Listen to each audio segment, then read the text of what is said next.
Hello children and welcome back to my channel. Let's learn together. In this particular video is especially for class 11 students wherein I am discussing the Laburnum Top, a poem which is written by Ted Hughes, and it is in your main textbook Hornbill, which I'll be using as a source of reference for today's discussion.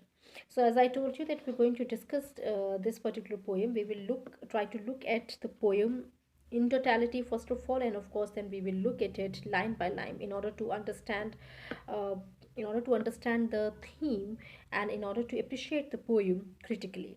Okay, so when you read the poem, firstly whenever you approach a poem, you should give it a multiple number of readings and read it as many times as possible, because then you try to get the sense of the poem in its totality.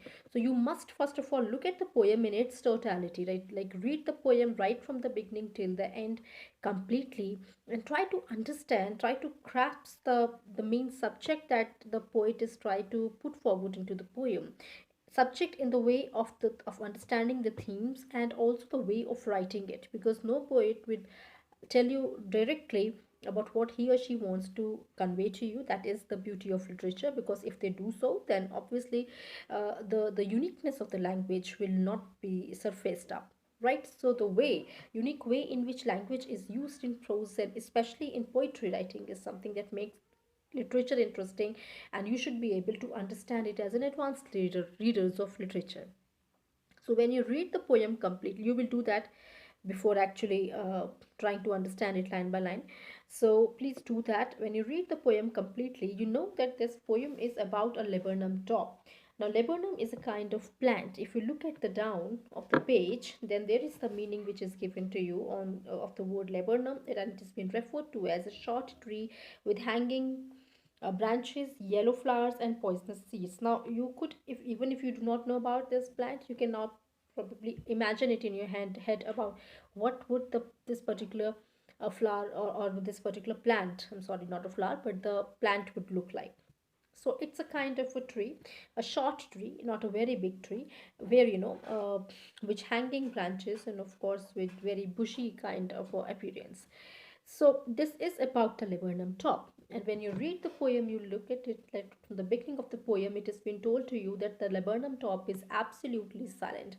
Okay, it is absolutely silent. It is apparently silent. Now, since there is no movement in there, since there is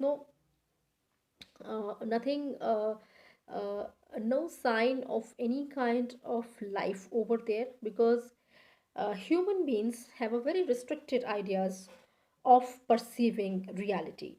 I'll just take 1 minute to digress into this idea, and then I'll get back to the poem. And the reason why I'm saying this is that as human beings, we have actually made ourselves so intellectually superior, or we think ourselves so intellectually superior, that we actually specializes ourselves, and we invest a lot of time of our life in specializing ourselves, only sharpening the intellectuality of our brain. Therefore, as a result of it, whatever is perceivable to our physical senses is something that we categorize as real, and there are many things which we cannot see. we generally do not we generally do not trust them as real.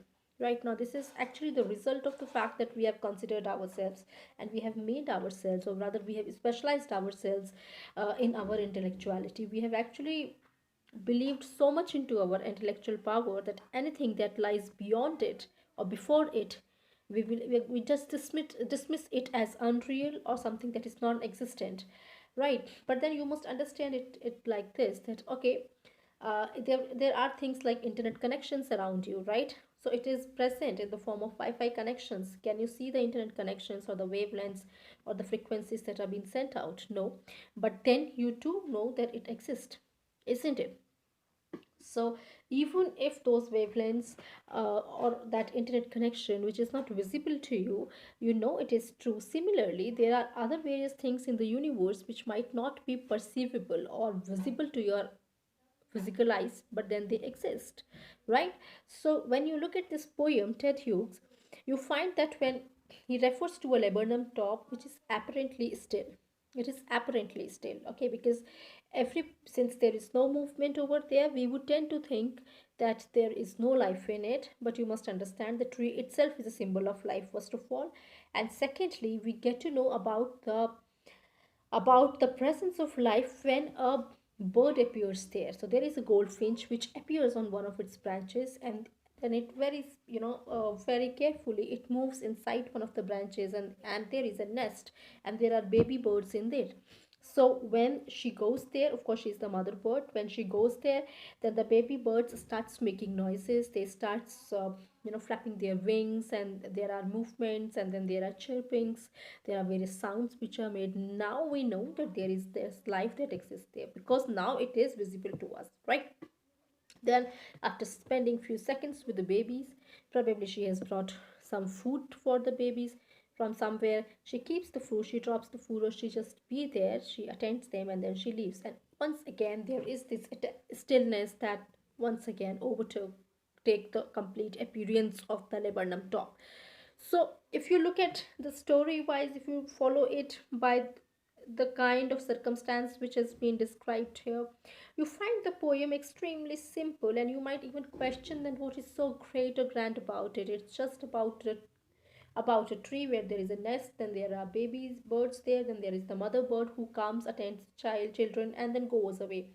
But if you look little closely, and if you are sensitive enough to understand life little deeply, then you will know that this in itself, life in itself, is very grand. It is not something which is normal, or something which could just be dismissed as insignificant. So life is important in itself, but it is not just human life which is important. Life of all kinds are important. This is what Ted Hughes wants us to understand as a reader, and he challenges very at a very subtle level. The challenge is not quite open. It is not a tremendous challenge, but then it is a challenge which he throws first of all at the intellectual understanding of human beings, of understanding life and of perceiving life. Secondly, of the supposed superiority which we have automatically given ourselves by the being of by the virtue of being intellectually probably more sharper, a little more sharper than other animals, right? So he just wants you to think that what you feel is apparent still might not actually be still. So there could be life in it. So you need to believe and awaken other senses of your mind also. So there are variety of ways in which the white mind works and functions. Try to know about them. So we should not just spend time in just sharpening one aspect or one dimension of the brain. We are special in a way that we have the ability to function our mind in its multiple or in its multidimensionality. So we have a tendency to understand life by being sensitive towards it. We have been given wonderful gifts of memories and of keeping of understanding and feeling complex emotions. So, and at the same time, we have also the ability to work intellectually, extremely intellectually, in a very practical way. Therefore, we must attend to all the aspects of mind as much as possible. So when you look at the laburnum top, it is apparently still, there is nothing in it, but there is a goldfinch that enters, and then the whole engine starts up, and suddenly there is this lot of noise and movement. That is when then you realize that, oh, there is life in it. And then she moves away, and once again the stillness pervades, right? So this is what the poem is going to be about, and I'm trying to go through the poem line by line as much as possible. My request to you is to once again read the poem multiple number of times. It's a very short poem, and you can afford to read it for many number of times, and then try to understand first of all that what is it that the main idea that is, once you grasp that main idea, no, that is being tried to convey it out to you, then it will be comparatively easier for you to understand the line and the words and all this. Because I feel as a teacher, I have always felt that students pay a lot of attention in trying to understand each and every line and word and a comma and any kind of punctuation mark which is there, which could be important from the point of view of the examination. But again, the first purpose of learning your or of looking at your books should be to enjoy the uniqueness of the language, and if possible to learn that goodness of language, and to put that uniqueness of the language in your day to day, lingual abilities. Let us look at the poem now. I'm trying to go through it line by line. So let us look at the first stanza, which is very small, which is very short, just of 3 lines. The laburnum top is silent, quite still. In the afternoon, yellow September sunlight, a few leaves yellowing in its seeds fallen. Right? So, if you look at it, then of course there is this reference to this month of September where the trees are getting yellow, and of course in the month of autumn, and this is the month of autumn when all the trees are going to shed away their leaves, and so this is the month of degeneration where life one sort of life one pack of leaves are going to come down, and then after a few months new leaves would come up on the tree, and the tree will become green again. So right now this is the this is the season of degeneration, right? So laburnum top is quiet, it is very still, and then the time which has been told to you is afternoon yellow September sunlight. So yeah, it's afternoon, which doesn't really record a lot of activities by, be it by human beings or be it by animals or plants, or sorry, by animals or uh, by birds. So afternoon time is when most of the people would just calm down a bit, would be taking rest from after completing their day's duty, morning's duty, and then they will begin after some time with the following of their other day's schedule. So right, that at that particular time, it is something that everything is being suspended in the way of the conduct of the activities. A few leaves yellowing, all its seeds fallen. So trees are ready to shed off their of their leaves. They are getting yellow. Once they get properly yellow, they will obviously, with even a very simple of wind blowing, these trees are going to fall off. All the seeds are also fallen off. Right? This is quite easy. So he has told you about the season of the month. He has told you about the time of the day, and by this he is giving you a sense of apparent stillness, of a kind of laziness which is pervading in the whole environment, because trees are losing leaves, and other leaves will come after a couple of months, and the trees are going to look like completely naked, because there will be no leaves on it, no flowers, no seeds on it. In fact, all the seeds have also been fallen down, they are being blown away. So this is the time period. Now let us see what happens. Now in the second stanza, he says, till the goldfinch comes. Till means up till that point everything was silent. But then, as soon as the goldfinch appears on the scene or on the tree branch of the tree, till the goldfinch comes with a twitching chirrup, a suddenness, a startlement at a branch tree. As I'm reading the poem, please pay attention to the words. There are variety of words which are very beautifully used by Ted Hughes here. Certain words which are the words of sound, certain words which refer to the movement. So just look at the way words are, they are being designed, they are being kept here, and the way they have been arranged in the state in the sentences, and each one of them carries a certain meaning. Till the goldfinch comes with a twitching chirrup, a suddenness, a startlement at the branch end. So as soon as this goldfinch comes, it's a bird. Goldfinch is a bird. Now, if you look at the description of the bird at the bottom of the page, you will find that it is a small singing bird with yellow feathers on its wing. Right. So now it as soon as it moves in sight, with it makes certain twitching chirrup. Twitching chirrup is actually a sound word. It's a sound that is being made. Now there is a suddenness, a startlement at the now. As soon as she just enters there is some kind of a movement, with a sense of amazement, with a sense of startlement that happens. Now, how is it? Because how is it happening? Because there is this, at the end of the branch there is a nest, and this nest contains its baby birds. Right now they know that mother has come back, so of course they're making the noises. Obviously that happens with most of us also. When in our families the mother appears, the children will be very happy. Then sleek as a lizard and alert and abrupt, Now she moves into that depth of the bushes, or depth of the within the depth of these leaves. She would move into very sleekly, like making very conscious movement, like a lizard makes. Because when a lizard is just about to catch its prey, it will ensure that not even a single disturbance is actually created, uh, which will be noticed by the insect, otherwise it's going to go away. So it makes very careful movement.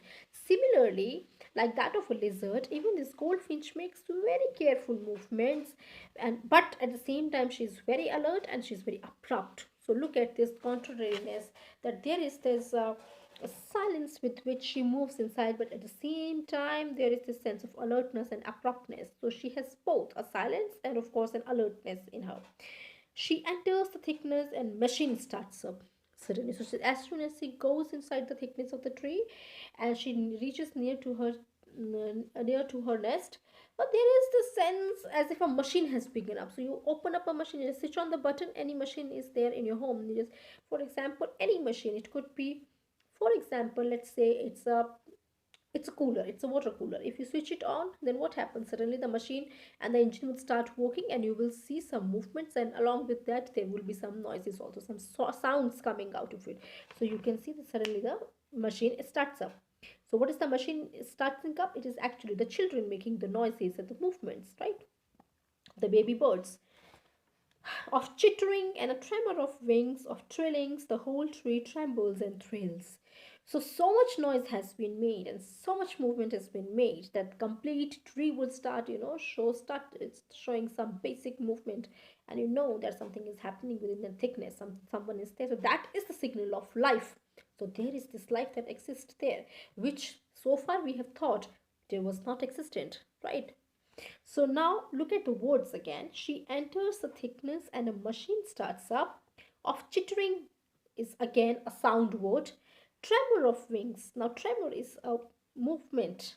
Okay, it is a movement. So it's a word that reflects movement.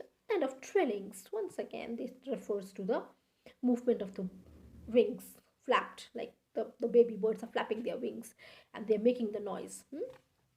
The whole tree trembles and thrills. Once again, tremble is a kind of movement that is shown by the tree.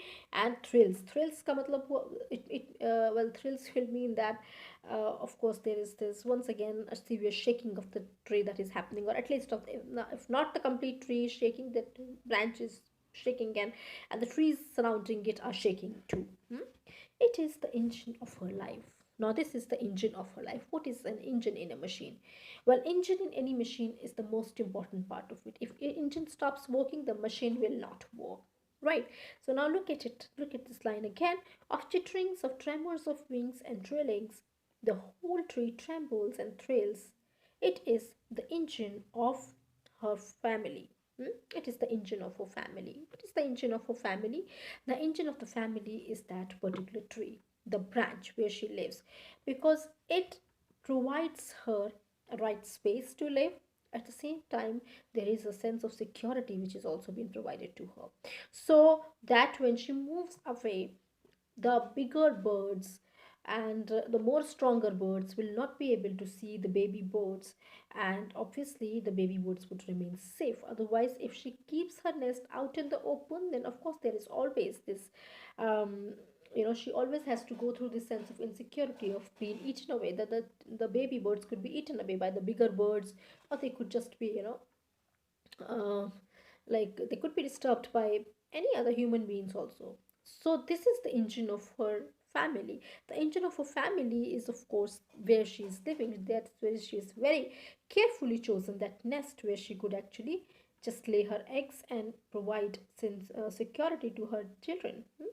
She strokes it full, then floats out to the bench. And now she goes there, she strokes. Okay, so she strokes the baby children, the baby birds, I mean the children of its own, and then she moves out at the branch end. So there is this branch end, she comes, she strokes the babies, and then she goes to another branch end, showing her barred face identity mask. Now, at the end of the branch, now she is visible.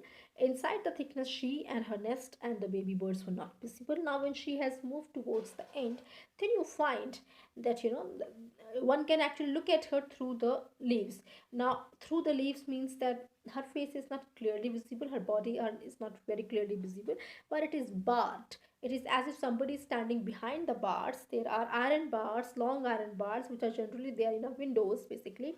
So if you see somebody's face behind the bars, then obviously you know that it's a barred face, because the bars would appear on his face also.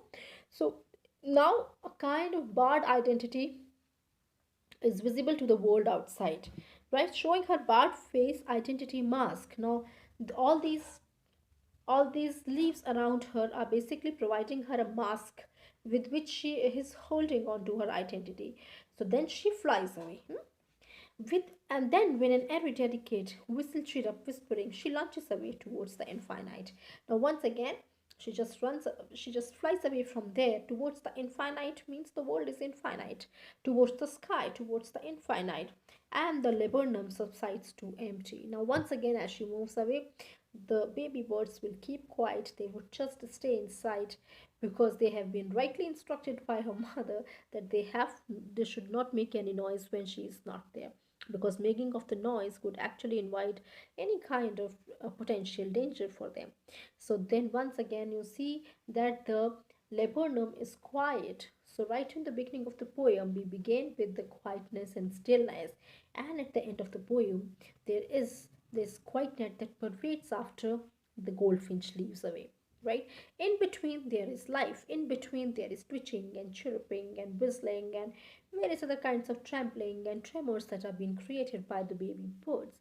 So this is life. Now it's a very, most of us might find it a very unimportant kind of a circumstance that is being described by Ted Hughes, but I want you to understand that he wants you to pay attention towards the nature of life itself, which in itself is nothing less than a blessing, because it has been endowed upon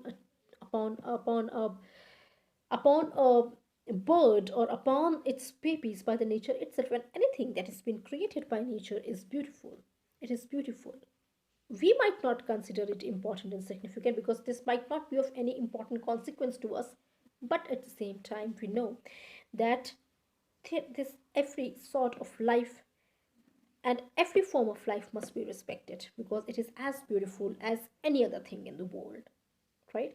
So it is not just that the human beings should consider their life as important and of some kind of consequence, but life of life of any kind should be respected, and it is beautiful in itself. So that is where you have to leave your intellectuality behind and rely upon other senses in order to enjoy the beauty of life.